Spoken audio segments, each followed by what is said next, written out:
offensive on the one remaining pocket of ISIS-held land in Syria. Thousands of civilians are fleeing the area near the Iraqi border to refugee camps. Among them are at least 2 women who say they're Canadian. CBC's Lorenda Redicop reports. Families with young children are among those turning themselves in. 2 women who spoke with CNN say they're Canadian. CBC has not verified their identities. This woman says she's from Toronto and headed to Syria to join her husband. I didn't know anything about ISIS or anything. She said, just come and see, just come and see. As for life in a war zone, you're there you're eating Pringles and Twix bars and you're just singing. You don't feel like you're in a war. Another woman says she's from Alberta and her husband ordered her to join him. He's like, you have to come here. He's like, it's obligatory for you to come here. As a Muslim wife, you have to obey. They're among those being held as Syrian Democratic Forces, supported by the U.S., battle the terrorist group. Experts say relatively few ISIS members are from Canada, possibly up to 25. What to do with them presents a big challenge for the government, especially the children. This is a very difficult problem, and I don't pretend there's any easy way out of it. We're going to make sure, by every means possible, that Canadians that Canadians in Canada are safe and secure. The security expert says Canada has no obligation to citizens in custody overseas, but it does if they're released. Then these individuals do have the right to come back to Canada. Now, this doesn't mean they have a right to a passport, but they have the right to some kind of travel document that would allow them to come back to Canada. She says it's difficult to figure out who was actively supporting ISIS. Were they cooks? Were they just hanging out? Did they get too scared and returned home?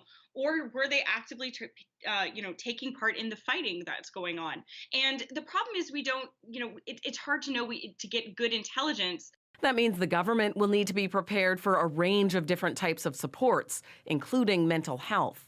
Lorenda Redicop, CBC News, Toronto. A man is in hospital in critical condition after being struck by a vehicle at a Mississauga plaza this afternoon. Peel police were called to a parking lot at Dundas Street West and Elm Creek Road near Mavis just before 2 for reports of a man hurt. The victim was struck and pinned against a wall by the vehicle. The elderly man was taken to a trauma center with life-threatening injuries. The driver remained on the scene and is cooperating with police. And Toronto police have identified a Brampton man shot and killed near a downtown nightclub in the early morning hours on Friday. 24-year-old Jonoy Christian was found suffering from several gunshot wounds on the steps of a building on Queen Street East near Parliament just before 2 a.m. He was pronounced dead at the scene. Christian is Toronto's 6th homicide victim of the year. Police say a man was seen running from the location. He is described as black, 6 feet tall, in his mid-30s with a medium build. He was wearing a blue and white toque, a dark-colored jacket, and blue jeans. And Toronto police have arrested a man after a bulldozer was stolen from a construction site and smashed into a home in the city's East End. Suddenly they're shouting, all those kids and wife, and he was shouting, big accident, big accident, big accident. And I go, so what's going on, big accident? Our house is falling down. Then I run, I go over there, other side, I saw that the full wall is down. Another guy came from over there, he saw the guy who hit with the big bulldozer. Officers responded to the incident near Danforth and Macy Avenues just after noon. When cops arrived, they found a large hole in the wall of a home. Investigators believe the man was intoxicated at the time of the collision. The man was taken to hospital for minor injuries and is now in custody. Police say a portion of the home collapsed as a result of the damage. Toronto police also investigating a crash in Scarborough after a man drove his car into the wall of the Centennial Recreation Centre. Emergency crews were called to the facility shortly after 10 for reports of a vehicle crashing into the east side of the building. The driver of the vehicle suffered head injuries and was transported to hospital. A city engineer was called in to assess the extent of the damage. Police say no one inside the building was hurt and no structural damage was done to the arena. 2 people, including a Toronto firefighter, were injured at a fire at a Parkdale rooming house overnight. Emergency crews responded to the blaze at a 2-story brick home near King and Dufferin. Paramedics say 1 person suffered serious but non-life-threatening injuries, while the firefighter sustained minor injuries. A TTC bus was used as shelter for 6 displaced tenants. The Red Cross has stepped up to help those residents find accommodations. Officials say the cause of the fire is still being investigated. Brampton City Council, like many municipalities, has long wanted more citizens to get engaged and to come to their meetings. It's now looking into the possibility of getting rid of barriers that could stop people from attending by offering childcare to free up parents. CBC's Adrian Chung has the details. Between serving as a councillor for the city of Brampton and raising a family with 5 kids, Charmaine Williams knows what it means to be busy. You know, it's 2019 and no parent should say, I can't make it because of my kids, you know? You need to make it because of your kids. She's put forth the idea of Brampton City Council giving childcare services during council meetings, all in a bid to free up the parents who want to be there. I have heard from the people I represent that, you know, they would like to participate. Sometimes they want to delegate, but they can't because they have childcare. Other city councils like St. John's and Newfoundland have also proposed childcare programs during council meetings, but the idea is still a relatively new one. Not all councillors in Brampton are on board. You know, I haven't really heard too much about where parents are not able to come to city council because of lack of childcare. He and other councillors have also balked at the possible price tag. A city staff estimate puts the total cost at $38,000 through the year, or about $1,000 per meeting. I'm not sure if that's really a sound investment using taxpayers' dollars. Brampton residents are all for it. I think it's a good idea. I think it's a good opportunity for people to be able to get a better education of what's going on at a session like that. Others change their mind once they hear of the price tag. As a taxpayer, would you be down for paying something like that? Probably not. To be quite honest, we pay enough in taxes. If people believe that nothing is going to change or happen, they're not going to waste any time, regardless of childcare costs being covered or not. Williams won't support the plan either if the cost remains the same, but says they need more engagement, not less. If you do not have that possibility, people will not be engaged. Brampton City Council is expected to vote on the childcare plan next week. Adrian Chung, CBC News, Brampton. Time now to get our first look at the weather with Sophia. Okay, I think a lot of people are wondering if there's going to be a lot of sunshine or warm temperatures to melt all that ice that's out there, Sophia. If you head to Florida in the next week or so. Yeah, if you like winter, well then this is great because I have lots more of it to come. What a week that we had though, right? I think you needed the skates kind of around the sidewalks and maybe still do. But hey, folks, you might still be feeling cold, you might be starting to thaw out, but we are actually having a seasonal weekend. Don't let it lure you into a false sense of security because we have a couple little systems to talk about. Tuesday into Wednesday will be the big one, though a significant swath of snow is possible yet again for us and some messy commutes. Starts with the Sunday evening kind of system ahead of the system. It's not going to be much to write home about. It adds on to a little bit of the lake effect snow that you might have seen today, which was pretty gusty around some of the GTA corridors. Sunday evening, a couple centimeters comes in. It's just a taste of the next Tuesday into Wednesday. We are talking shoveling snow, folks. Messy, snowy Tuesday morning commute with a gusty east wind. You know, that means the possibility of more lake effect. And then for the evening commute, rain, mixing, freezing rain, the whole deal. We'll spell out the timing when we return, and I'll tell you about what temperatures will do in the wake of all of this as well. We've had a lot of practice shoveling this We are good now week. at this, aren't we? And we'll be Old better habit. when it comes. Yeah, see you in a bit. Thanks, Okay, Sophia. no problem. Commuters taking the TTC may want to give themselves more time this weekend. There's no subway service on Line 1 between St. Clair and Lawrence stations due to work by Metrolinx on that Eglinton Crosstown project. Shuttle buses will run along Yonge Street, stopping at each station along the route. The Canadian Food Inspection Agency has issued a recall for Betty brand and Nancy's Fancy Yummy in the Tummy brand bakery products. The agency says the products may be unsafe due to possible contamination from mice infestation at the manufacturing plant. The affected products were sold in Ontario and Quebec up to and including February 8th and may contain harmful bacteria. Consumers who bought the baked goods are advised to throw them out or return them to the store where they were purchased. The CFIA says there have been no reports of illness linked to these products. Well, getting up and performing in front of a group of strangers would make a lot of people nervous. Some high school students, though, from remote Indigenous communities are doing just that. They are breaking out of their comfort zones and learning valuable skills. CBC's Natalie Nanowski has that story. All right, Sarah, you're going to start it off for us. Here we go. Really fast. Clap focus is first of all, it's a great way to sort of bring yourself into the room. But the other thing, it's the first level of trust. So it's, I'm gonna be able to look you in the eyes. And sometimes when we go into these communities, that's a hard part for them to do, is just making eye contact. The Indigenous youth are from remote communities in Ontario and Manitoba.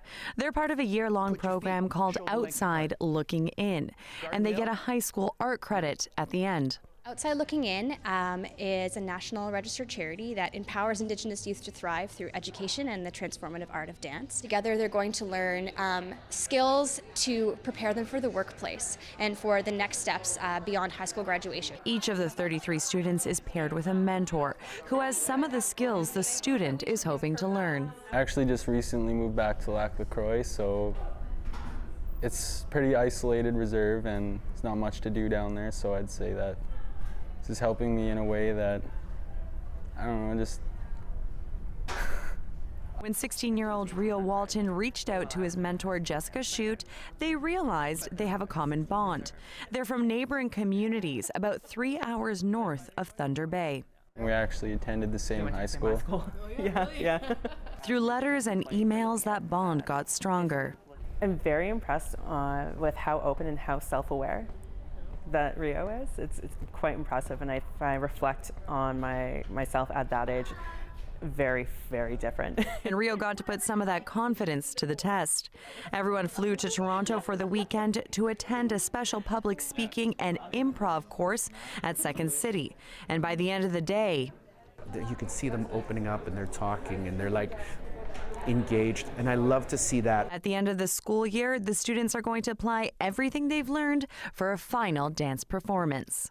Natalie Nanowski, CBC News, Toronto. There was another entry in the battle for the Democratic Party's presidential nomination. Senator Elizabeth Warren formally kicked off her campaign in Massachusetts today. Hard-working people are up against a small group that holds far too much power. Warren was the first high-profile Democrat to show interest in the White House. We will have more on what she said today coming up.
3 people have died in an overnight fire at an apartment complex in Longueuil on Montreal's South Shore. Police say the dead were all members of the same family. 11 people were injured, some of them jumping from balconies to escape the flames. The building is owned by the spokesman for the Council of Muslim Imams, who commented to media yesterday on the Quebec City massacre sentence. He says he does not believe the fire was an act of arson. Government officials have reportedly confirmed former Justice Minister Jody Wilson-Raybould was involved in discussions about SNC-Lavalin, but they say there was nothing improper in that. The sources spoke to the Canadian press on condition of anonymity. They say not talking about the engineering giant's fate would have been irresponsible because thousands of Canadian jobs are at stake. SNC has been charged with bribery and corruption over its efforts to secure government business in Libya.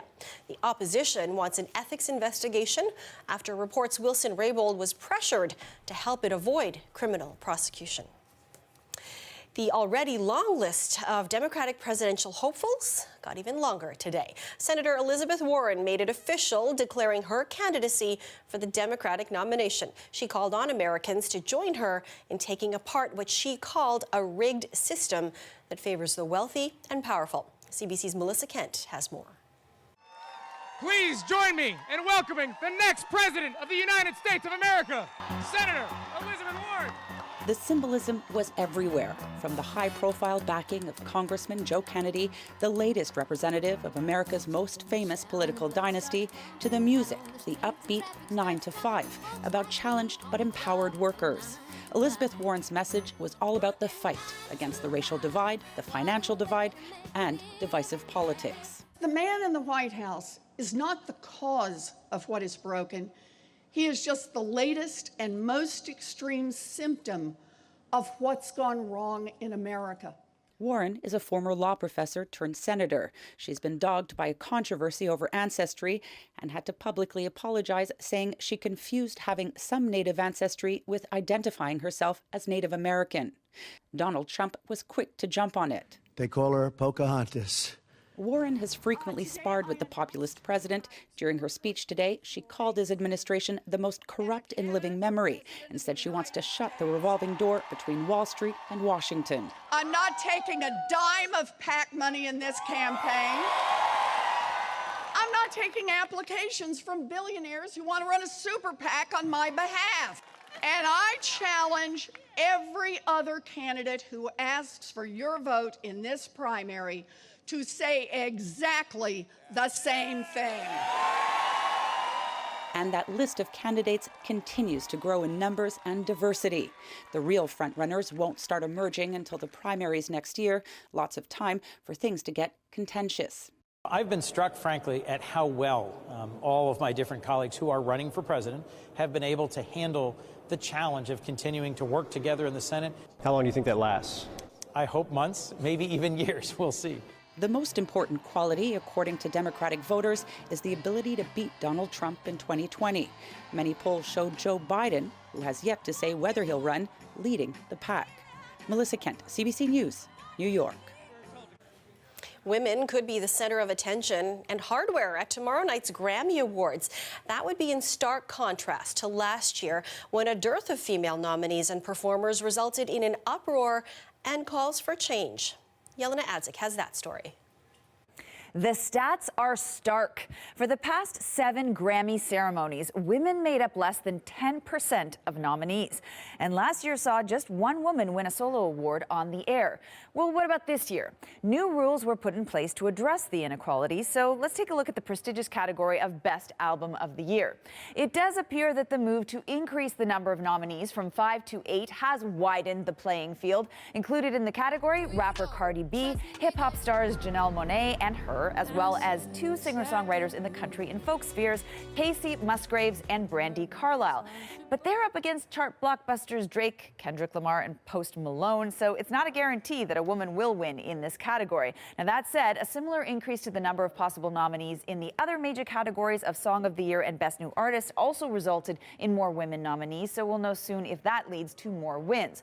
Either way, on the stage, gender representation is leveled out a bit by the decision to have Alicia Keys as host, as well as a performance by Diana Ross, who, by the way, turned 75 in March and who, in Grammy history, was given a Lifetime Achievement Award in 2012 after exactly 0 wins, either with the Supremes or in her solo career. Seems, forgive me, a little upside down. Oh, yeah. Well, now there's some glory to be found because it's called Yiddish Glory, the Lost Songs of World War II. It's an album nominated in the World Music Grammy category. It got the attention of the Grammy committee after a University of Toronto professor unearthed a trove of lost and forgotten song lyrics and poems written by Jews at the start of the Holocaust. Lovingly reworked into modern-day compositions, the nominated album features Toronto-based singer-songwriter Sophie Millman. It was very cool to be able to do it in music, singing in the voices of people living at the time, not people now looking back, but literally living it in the moment, telling those stories in a simple, very basic way. An inspiring story brought to light by women as we head into the Grammy Awards tomorrow night. Yelena Adzik, CBC News, Toronto.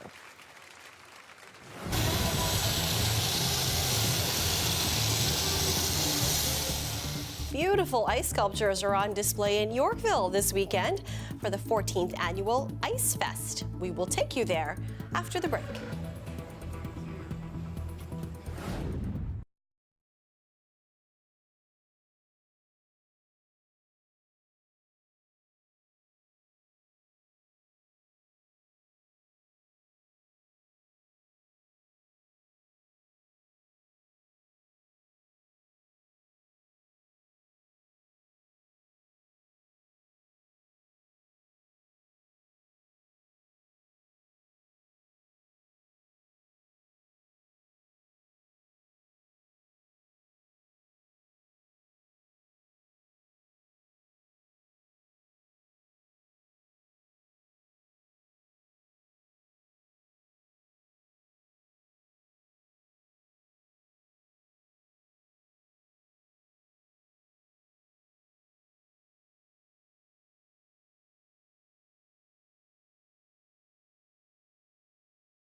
Sophia is back with our long-range forecast. So are you saying more of the same kind of mess next week that we saw this past week? I am saying we are going to be a well-oiled machine by the time this next work week is said and done. Why break this streak we've got going now, right? We're used to, salting the driveway. We're used to shoveling. We're used to walking in the snow.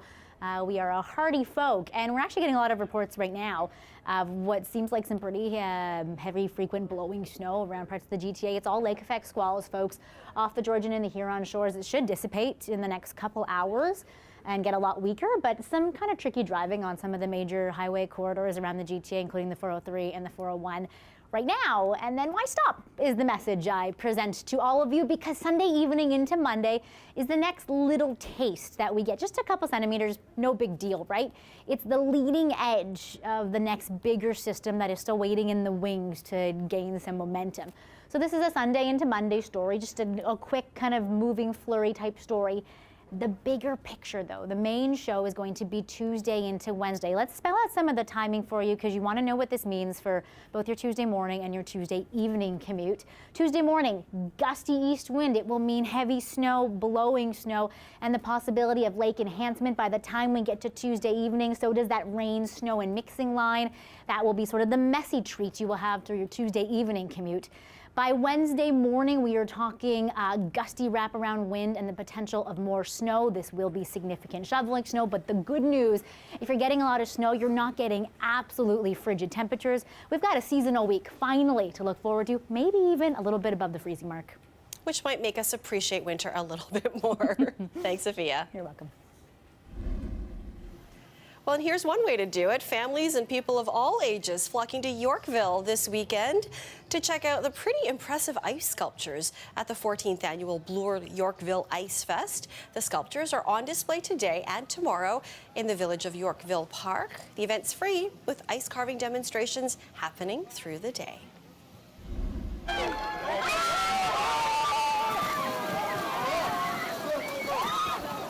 How about this? Hundreds of brave souls braving the freezing temperatures today for an icy dip in the lake, all for a good cause. This year's Toronto Polar Plunge took place at Sir Casimir Zowski Park.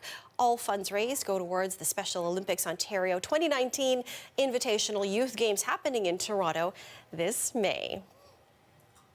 They are brave. And that's our show for you tonight. Thank you for watching. You can stay caught up on news anytime on our website, cbcnews.ca. Have a great night, everyone.